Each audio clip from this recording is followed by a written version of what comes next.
The history of the Black Swan Inn dates all the way back to 5500 BCE when Native American tribes lived on the land.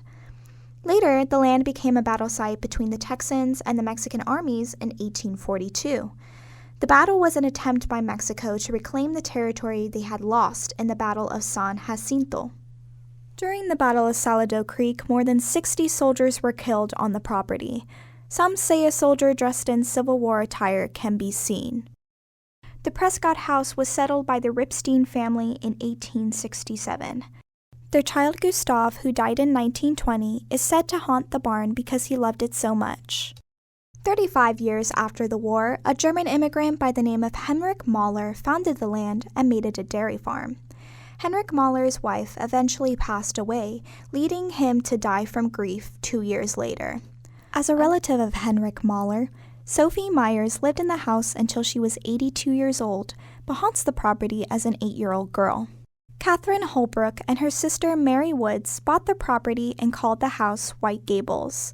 They built a second house on the property, but it burnt down in 1901.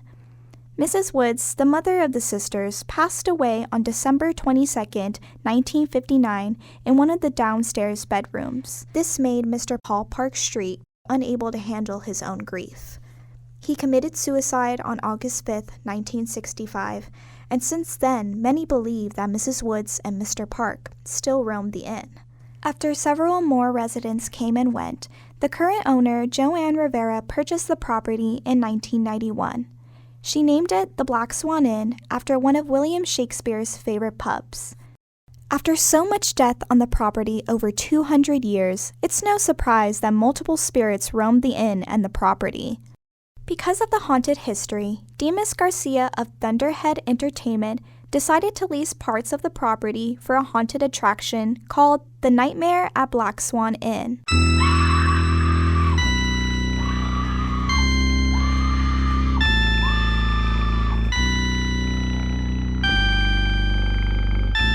Dimas Garcia, and I am the owner and founder of the Nightmare at Black Swan Inn that is run by Thunderhead Entertainment.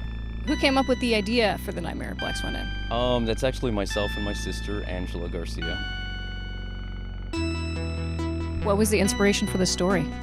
The inspiration for the story really was just, we took the setting and we said, what can we do out here that makes sense? And so I just started to kind of create this mythology, and it all just, I wouldn't say there's been an inspiration more than just, it was just a brainstorming session, and that's what we came up with.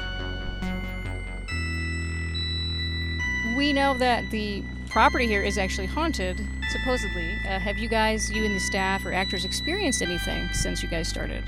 I myself have not, but I don't know if it's because I'm a skeptic. But I have had some actors who've been out here who have said that as they've been out on the trail waiting to scare people, they've been pushed, or they've been talked to, or they hear things moving about and they don't see anybody moving. So apparently it's been really close by them, and a few of them got freaked out, but they've returned, so I guess it hasn't been that bad. We've been asking for help from the ghosts. Like, if they're here, help us out, you know? Like, make it a good time for everybody.